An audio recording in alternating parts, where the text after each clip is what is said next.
Welcome to G20 The Indian Story, a special series of interviews with key people involved in the preparatory process. Our guest today is Ambassador Dr. Mohan Kumar, who is presently in the Jindal University, International Affairs and Global Initiatives. He was a former ambassador to France and also Bahrain, and he is a well-acknowledged thinker, writer, and diplomat. Welcome, Dr. Mohan Kumar. Sir, thank you very much. I read your recent piece about the prospects of the G20 summit. You're fairly optimistic, I think, that it will achieve several things. But many questions remain, particularly the issue of the Russia-Ukraine war, which, strictly speaking, is not on the agenda of the conference.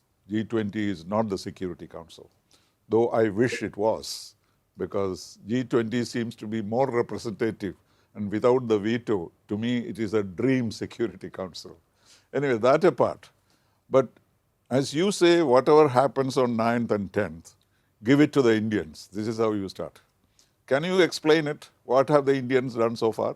In my conversation with the Italians, the Saudis, the Indonesians, and also the Brazilians, and by the way, I must tell your audience that the Brazilians are viewing Indian leadership with some trepidation because they have been openly telling me, listen, we can't do all this that you have done.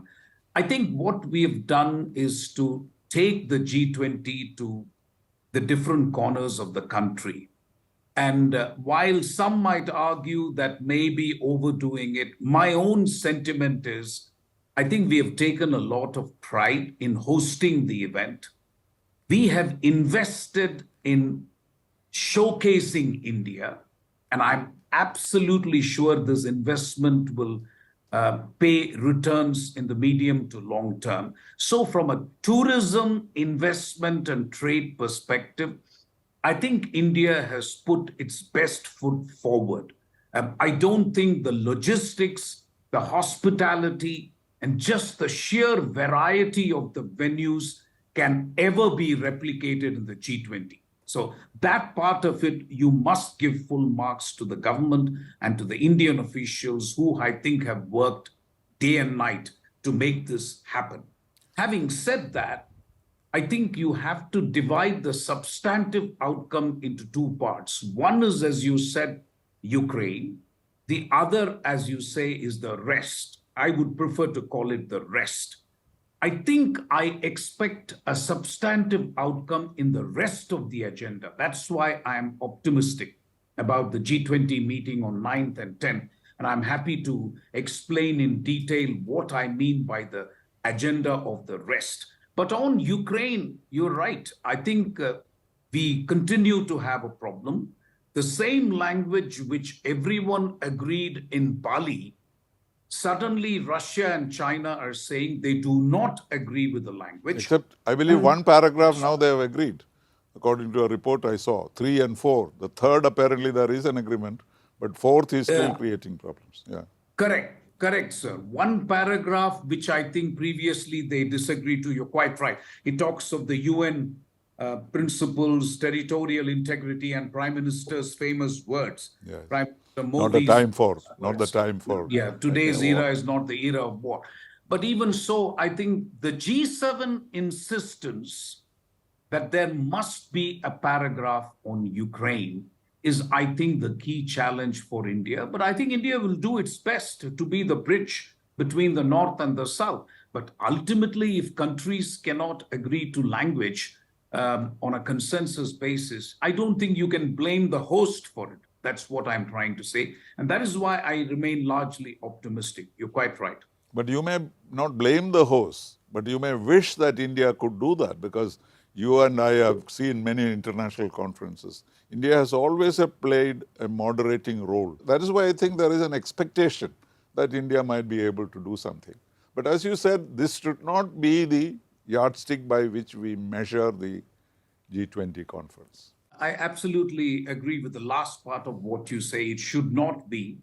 But responding to your important point about why India has not been able to play a mediatory role, if you like, my sense is Prime Minister Modi tried in the initial stages, when the students were being evacuated. I think he was having a conversation with both leaders. My sense is that very quickly, Prime Minister Modi and India came to the conclusion that it was impossible to play a mediatory role because the positions were far apart. Of course, there are others who came to the same conclusion, which is South Africa tried its hand, Saudi Arabia tried its hand, everybody has tried. I mean, Lula tried from Brazil. I pay credit to Indian diplomacy for coming to this conclusion early on that the positions between Russia and Ukraine are unbridgeable. And everything that I have seen since then makes me believe that our assessment was correct, because there is absolutely no chance of a diplomatic solution in the near future. Both sides believe there is something to be gained in fighting it out in the battlefield. I suppose this is because of the situation on the field, in the field, because neither thinks that it is going to lose. So only if somebody feels that I'll lose unless I take this opportunity, he will not go to the negotiating table. Both sides feel that they are going to win. So that situation has to change. No other consideration can make a substantial difference to this, one feels.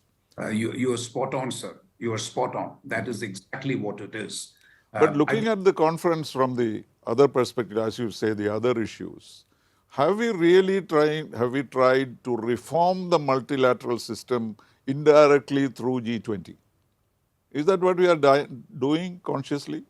I think what we are doing is three things. One, we recognize the UN system is defunct, moribund, whatever word you want to use. Dysfunctional, What we are paralytic. trying to do through the G20 is a reform of the more important aspects of multilateralism. For example, I want to talk a little bit, if you allow me, on Please. the form of the multilateral development banks that we are trying to do. The Encasing Lawrence Summers Committee was established by India. They have come up with a roadmap for a reform of the multilateral development bank, that is either the IMF or the World Bank. And there are a number of recommendations which have been made. Now they will come up with the second part of the report in October. All this is basically to do three things. One, to increase lending for SDGs and climate action for poorer countries. Two, to deal with the problem of debt, because debt is a very, very serious problem, and to establish a global framework for expanding spending on digital infrastructure. So this is how we are being both the voice of the global south and reforming multilateralism. Reforming multilateralism, I don't think you should look for words like a reform of the UN Security Council, etc. That you may find a little bit of rhetoric and boilerplate language. But I think what India is doing is, in my view, significantly more important, which is make available funding through the multilateral development banks for climate change action for poorer countries and for SDGs. Aren't we then playing into the hands of the Chinese, who have been trying to do this through BRICS, the establishment of a bank, a development fund? So finally, it all comes to money, nothing else. That's what it looks. And the Sherpa, Mr. Khan said that it will cost $6 to $7 trillion to settle this. So that will bring us in confrontation with the West on the one hand, and the Chinese agenda would be fulfilled in another way. Don't you see that danger? Actually, it's interesting you talk about the Chinese role, because what India is trying to do through Encasing Lawrence Summers Committee is to augment the resources of the World Bank and the IMF directly in contradiction to China's New Development Bank and China's BRI. Oh, is that different? is to provide an alternative to lower income countries so that they don't fall into the debt trap of China. It'll be interesting to see how the Chinese react, of course. We will see that on 9th and 10th. As far as the participation, that's become an issue. It has never been an issue. International conferences, who goes is unimportant because whoever goes represents the country concerned. But in this particular case, because these two gentlemen, Putin and Xi, are important players here, their not being there, has it affected the, what shall we say, the importance of the conference or the relevance of it in this context? Sir, I concede that it takes a little bit of the sheen of the G20 summit in Delhi, and I would have very much liked Putin and Xi Jinping to be there. But again, I think the geopolitical circumstances have changed substantially in the last 3-4 months. Particularly, I would say, in the case of China. Look at what they've done. The Chinese have put out a map. And today, I just read that Nepal, of all countries, has lodged a protest and said, we don't agree with the map. We are not talking India. We are not talking Philippines. We are talking Nepal. So I think China finds itself boxed into a corner, which is what I have tried to explain in my latest article. I really think the Chinese Communist Party doesn't want its leader to be exposed, where he will be asked questions about why China is supporting Russia in Ukraine, why China has put out a map, why the BRI initiative has led to debt diplomacy or debt trap and so on. I really think for them, the paramount leader is who he is, frankly, and nobody knows the prime minister, frankly. In the Chinese context, it is not impossible to argue that Xi Jinping's absence means that China is without clout, because we don't know what the prime minister is going to say or do, or whether he even has the ability to say and do anything. So in that sense, I agree with you. But the fact that both Russia and China have chosen not to come gives it a geopolitical complexion. You got the Sino-Russian joint statement. We are also hearing reports that Putin will attend the BRI summit in Beijing in October. Right. So it's also not possible for me to accept that Putin called Prime Minister Modi and gave an explanation that, listen, I can't come, etc., etc. But the fact is, a month later, he is going to be in Beijing. So it's not as if he has been not going to, places other than his own country. He didn't go to Johannesburg for a reason. We all know the ICC issue. He might be arrested. India, there was no problem. So in that sense, I agree with you. My own sense is that there are two inferences I will draw. One is a geopolitical inference. G20 is still seen as a Western structure by Russia and China, and they do find themselves boxed in. But I think for India, the question is, this will have implications for the bilateral relations between China and India. And that is something that we have to wait and see how that unfolds. Well, the success of G20 will naturally elicit some envy, because whatever success, your personal success or the official success, there will always be people to criticize why you are doing this, not in the spirit of what was being done, for example. I read somewhere that somebody said Prime Minister Modi's election campaign started on 1st December 2022 when he took over.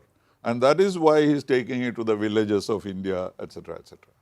Do you see any justification in this criticism? I was asked this question recently, and my response is that I think it's an insult to the intelligence of the Indian electorate if you think that you can do something like a G20 almost 1 year before the actual general elections and hope that they will continue to remember what happened in Bharat Mandapam, and therefore vote for Prime Minister Modi in May next year. I really think it's a misreading of the Indian polity and the Indian political situation. And coming to this global South issue, what has happened in Johannesburg is BRICS has taken on the mantle of the global south. I don't know where I'm right.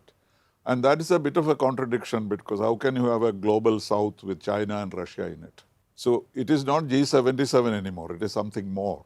If these two countries also participate in it and become part of the global south, the first brick of a new world order has been laid by the Johannesburg meeting. Would you agree with that? My jocular response to your point about first brick is that it's all bricks and no mortar.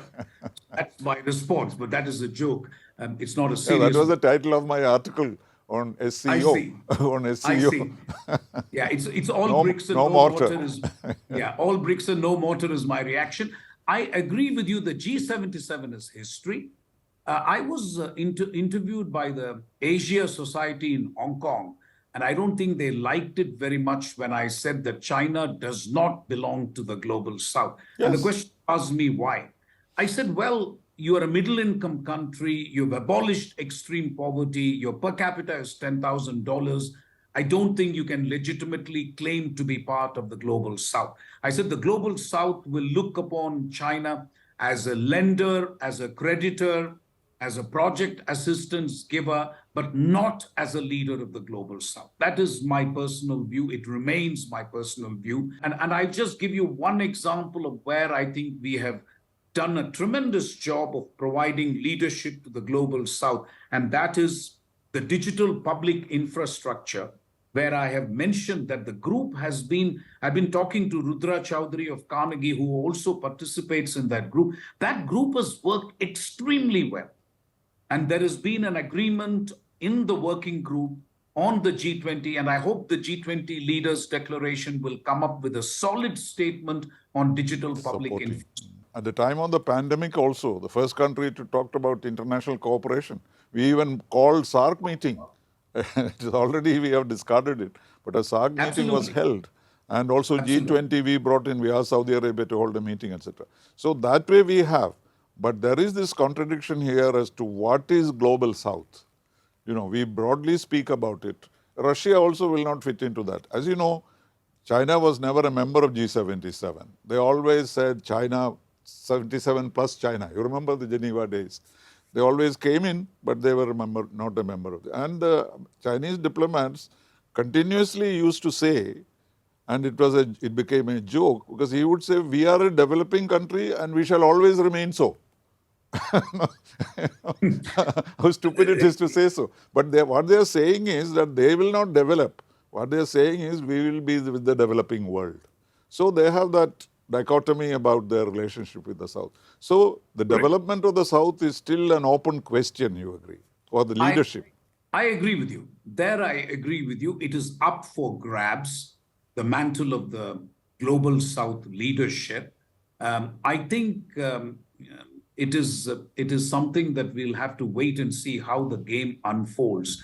But I do, for example, I have suggested that India must call again all the 125 countries for the Voice of the Global South Summit, which we had in January, to seek their inputs for the G20 presidency. I have suggested we should have one more after the event, after the G20 summit, where the Prime Minister addresses the 125 countries, explains the efforts India made to get their priorities and concerns in the G20 declaration. Maybe we succeeded, maybe we failed, but we can at least explain to the 125 countries which participated in the Voice of Global South Summit that this is what we have done. It must not be a one-off summit. I think we should do it at periodic intervals, but I think they should do it after the G20 summit so that you explain to those 125 countries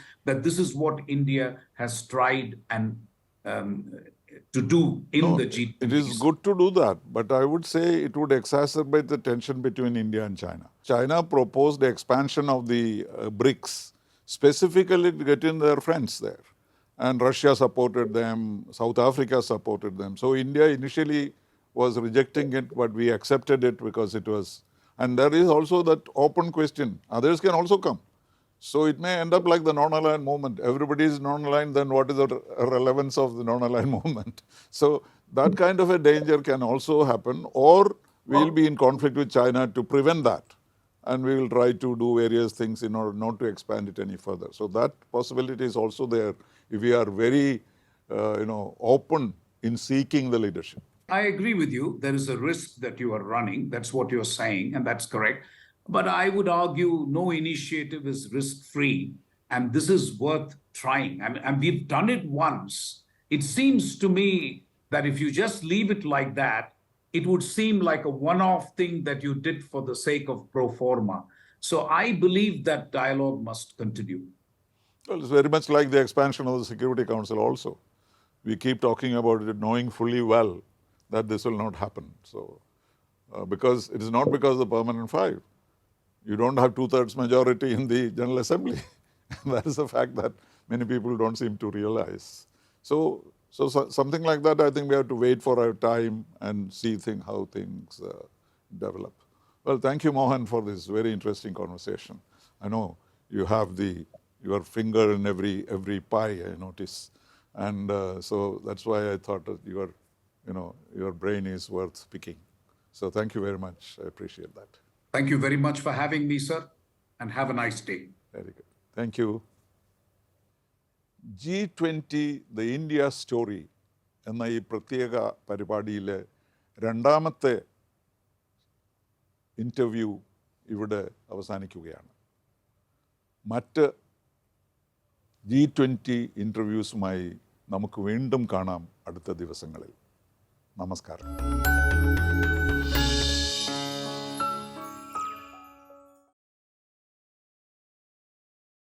మీకు మా video నచ్చినట్లయితే please like, share and subscribe.